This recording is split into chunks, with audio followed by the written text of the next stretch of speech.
Hey, this is Travis of edcequip.com, and I have a new article I've written here. 101 things you can do with a proper everyday carry setup. So let's go through that.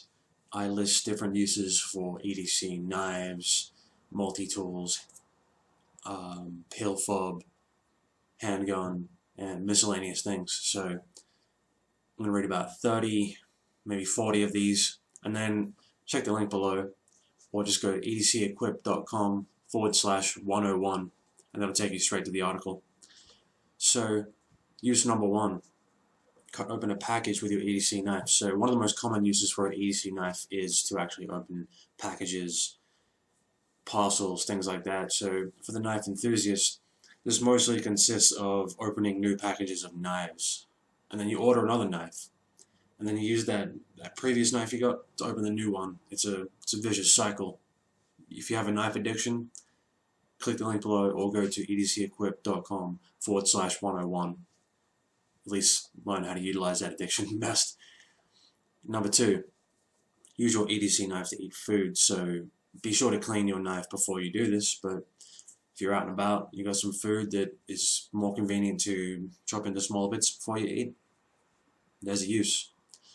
Number three, in a survival situation, use your EDC knife to cut and prepare fruit you pick from trees. So if you're in some kind of wilderness area, you're being stranded, you find a lemon tree or some kind of citrus tree or something, cut it, squeeze the juice in your mouth and consume it. Now that lemon might be tangy, might be really sour, but it's better than being dehydrated, that's for sure. Number four, use your EDC knife to carve wood. So it can be a fun pastime to carve wood, just carve a bit of wood. Or you might need to carve a tool, so you can carve tent pegs, you can carve eating utensils, you could even carve a spear, which I will detail later in this. There are many things you can carve. Number five, self-defense with an EDC knife. So a knife can be used for self-defense in a pinch. Using a knife for self-defense isn't really the best option though, in my opinion, and if someone has experience in fighting, they could easily disarm you and then hurt you with that knife. What you can do is, instead of opening the knife and using it to stab, just keep the knife closed and then use it as a coup-baton in the same way. Like if you're holding a flashlight, you just strike someone like that. You're going to be better off legally doing that in most places. And the fact is, if you stab someone, it's a very traumatic experience. Like you get PTSD from that. It's highly disturbing, and you really just don't want to stab someone. It's not cool. So that's a tip there. You can use it for that. It's one that people think of a lot, but just from research of accounts of people in urban environments and also in war environments, even soldiers using knives, they're highly disturbed. Number six, cutting a seatbelt in the event of a car crash. So it's very valuable to have a knife in these types of events. If someone crashes their car and they're unconscious and or trapped, cutting them free is essential, especially if there's any kind of fire or smoke filling the car. So this can be a lifesaver. And a lot of rescue knives actually have inbuilt seatbelt cutters. So there's the handle of the knife, and in the handle is a little gap. And then in that is a razor blade. So when you hold it, you're not going to cut yourself because it's in the gap. But what you can do is take the seatbelt and it just goes and you can cut it with ease. Or you can just cut it with a regular knife. Also, some rescue knives have a blunt tip. So if you ever see a blunt tip knife, you're wondering what's the deal with that. It could be a rescue knife. Number seven, cutting zip ties. So zip ties are used to temporarily fix something together, but you might actually need to cut that zip tie so you can access the item properly and properly fix it. Also, when you tighten a zip tie, it can be useful to use a knife to trim that excess off. So number eight, removing clothing tags. Most tags don't bother me, but sometimes you get a shirt with a tag that just irritates the hell out of your neck. Take your shirt off first and cut off the tag. Don't do it while your shirt's on because you don't want to stab your neck. Number nine, cut a steak at a restaurant. So you're at a restaurant, you ordered a steak cooked to your liking, you grab the restaurant knife and it sucks. What do? You whip out your pocket knife. Now a few things to keep in mind. One, make sure your knife is clean for obvious reasons. Two, make sure it's legal for you to simply whip out a knife in public like this. And three, you might want to consider having a knife dedicated for this type of use and to bring it with you when you go out, just in case the restaurant's knife is not up to par. Just keeps it simple, because you never know what you're going to use your EDC knife for. You might do something dirty with it. You don't want to then use that to cut a steak. That's just gross. Number 10, a money clip. So it's a cool way to carry some money. So I know it's a flashlight, but I'm just using an example. So you clip here, just put your money under there, and you throw it in your pocket, and that's a cool little wallet. Number 11, carry written notes. This is a great way to remember something. So say you just write down a note, and you want to remember this. You want to not lose it, and you want to remember it. You want to make sure you have a look at it later on in the day. Write it down, fold it up, stick it under here, put it in your pocket. When you get home and you take the knife out of your pocket or whatever, you'll be, okay, there's that note I wrote, and you'll have a read. It's just a great way to remember it. Number 12, wire stripping. So even though a dedicated wire stripper is more effective than a knife, if all you have is a pocket knife, you can certainly strip wire. Now, a warning, don't strip wire that has power running through it. Turn the power off first. You don't want to electrocute yourself and die or get injured. Number 13, cutting a wire. So cutting a wire is even easier than stripping a wire because it requires less precision. But be sure there's no electricity running through that wire because, again, you don't want to get zapped and die or get injured. Number 14, a fidget toy. So you've heard of fidget spinners, most likely. But a real man or a real woman will prefer a fidget folding knife. They certainly are fun to open and close, especially if you have a flipper knife. You know, the ones that just... It's a good way to kill some time. And what better way to kill some time than with a knife? Violent recreation. Number 15, open a bottle of wine. So if you have a bottle of wine that is corked, then just get your wine, get your knife, stab it into the cork, twist and pull. Great if you don't have a bottle opener on hand. Of course, if you have a multi-tool with a corkscrew, that can be even better. More about multi-tools. I'll be talking about some multi-tool uses after. Number 16, cutting wood by batoning. So yes, I have wood on my desk. I found this while hiking. I thought it had a cool pattern. Look at that. Insects are crawling underneath the bark, and they bored that. And I'm like, dude, I'm getting that wood. So to baton wood, as you probably know, you get a knife, you put it on the wood, and then what you want to do is you need your knife longer than the wood is wide, so it has something poking out. You get another bit of wood, and you start striking it down. This is batoning. That bit of wood is the baton. You hit it, and it goes, and that's a good way of splitting wood. Now the tip here, if you're using a folding knife, is you don't want to lock it. Because if you lock it and then you start hitting at it, that's going to break or damage the locking mechanism. So what you want to do is not lock it, have the handle hanging down, and then baton. Much more gentle on your locking mechanism on your folding knife. Number 17, bulletproof armor. Literally, there have been people who have been saved from being shot by having a pocket knife on them, and the bullet hit the pocket knife. Instead of going through them, it just bounces off. Now, it's going to hurt still, but it can save your life. But don't rely on that, obviously. It's just chance that people had that. I've read a story of this happening in the cops. It very well could happen to others as well. Number 18, glass breaker. So there are a number of pocket knives that have built-in glass breakers. This is very handy. And even if your knife doesn't have this feature, you can probably still use the knife handle and just whoosh and break glass. Rescue knives have this very commonly. Now, a warning, if you're not careful, you will cut your wrist with the glass and you can die. What is better than gripping the knife and hitting the window is to put the handle on the window and then use something else to tap the knife, hammering it like a nail. Now, put gloves on before you do this. It'll be even safer. If you have long sleeve, even safer. Number 19, open a can. So don't try this at home. And what I mean by this is that if you're at home, you have a can opener, use that and it's much easier. If you're in the wilderness, you have nothing but a can of beans without a tab and a knife. I don't know what the hell you're doing in the middle of the wilderness with a can and a knife, but whatever. If you happen to be there, you get the can, you get the knife, put it tip down, and then you hit it at the butt, and it'll go through, and then you start doing this kind of motion and twisting it. Now, on the article, I've actually got an embedded video which will display the exact method, so check out the article below edcequip.com/101. Number 20, letter opener. So it's pretty simple to open a letter without a knife, but if you wanted to use a knife, you could. Honestly, I think you should just use your hands, but I just thought I'd throw it in there. Number 21, a paperweight. So bit of a bland use for a knife, but a pretty awesome paperweight, if you ask me. Number 22, signal to others with reflected light. Now, this is going to seem a little weird. I don't mean to signal that you're going to stab them. No, what I mean is that if you have a knife with a shiny metallic surface on the blade, this can reflect the sun to catch people's attention.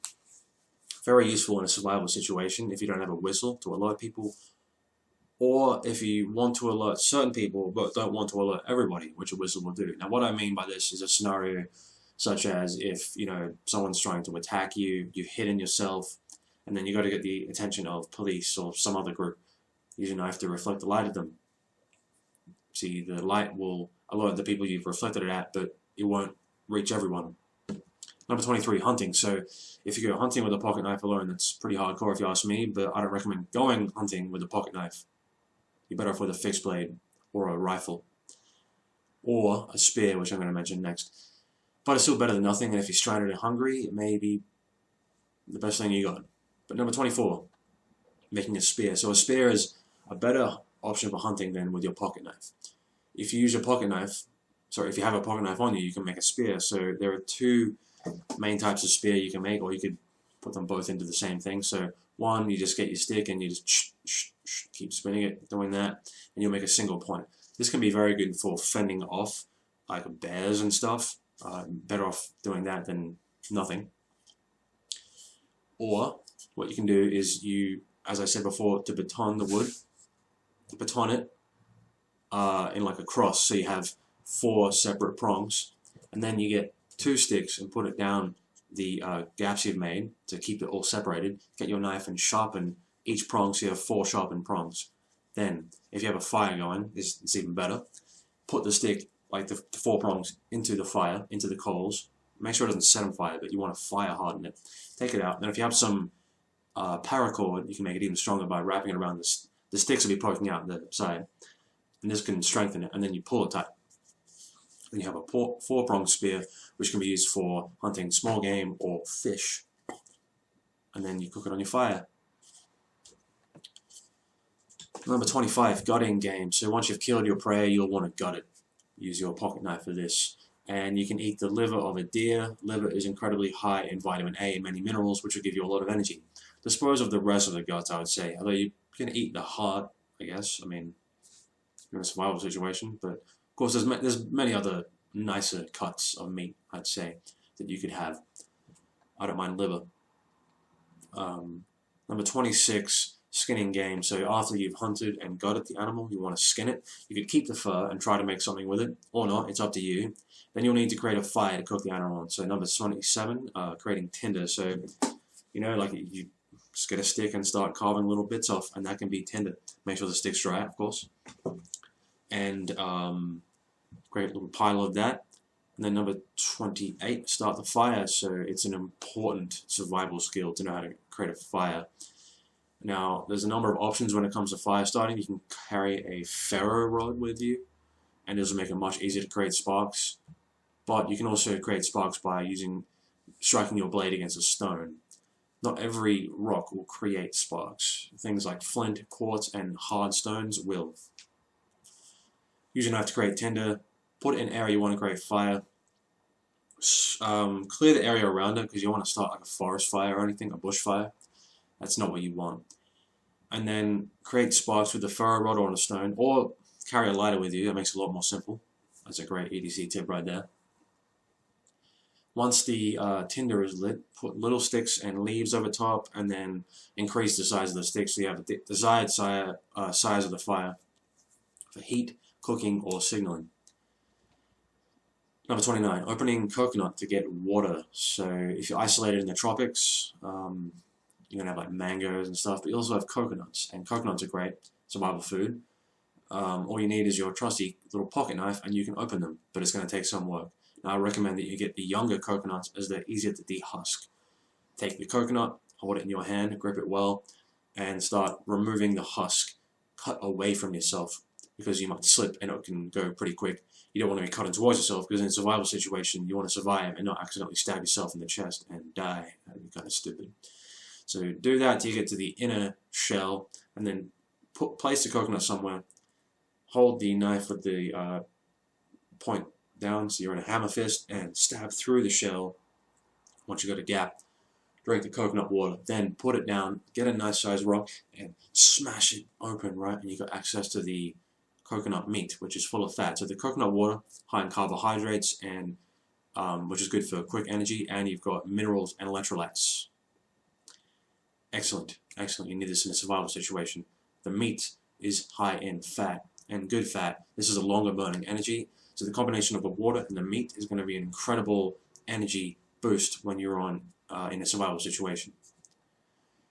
Number 30, harvesting edible plants. So a knife obviously can make it easier to harvest plants than if you were to not have that in the wild or in your garden.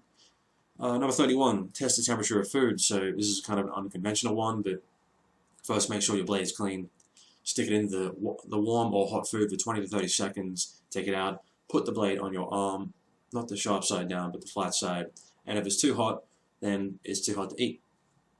So of course I've got like a number of other knife EDC recommendations there. I'm just going to skip through that and go to the next section, EDC multi-tool uses. So I'll just grab a multi-tool out here. I'm talking, here's a multi-plier, which is like, pliers in a multi-tool thing. So use the pliers on a multi-tool to move something dangerous. So for instance, a good example is if you're heating water in a pot over an open fire, you wouldn't want to touch it with your hands because it will burn your hands. So pliers on the multi-tool, grab it, pour it off the pot, better than using your hands and burning yourself. Same concept can work in a number of other scenarios. Perhaps you're moving something with sharp edges. Better to do this than accidentally cut your hand and you're in a survival situation and you could be in danger of infection at that point. Or you need to move something with toxic chemicals or something like that. There are many examples. So perhaps you want to, instead of carrying a dedicated knife, you could use the knife on your multi-tool instead. That's an option. So some people don't want to carry a knife, but they could justify carrying an EDC multi-tool. There's that. You could use the wire cutters on the pliers to get over a barbed wire fence. Now I'm not saying this to break into property. I'm saying that if you're for some reason trapped in an area and in an emergency you must get out, then use the wire cutters to cut through the barbed wire fence so you can safely jump the fence. Same thing can be with like a tall wire fence, you could cut through it. Now I'm not going to read all the multi-tool things, I'm going to go to the EDC flashlight uses now. So obviously number one is to light your way at night. Next one, so say you drop something underneath your desk, like okay, where's that? Flashlight is very helpful. Also like open your wardrobe, you can't find the socks you want. It can be quite dark in there. Flashlight again.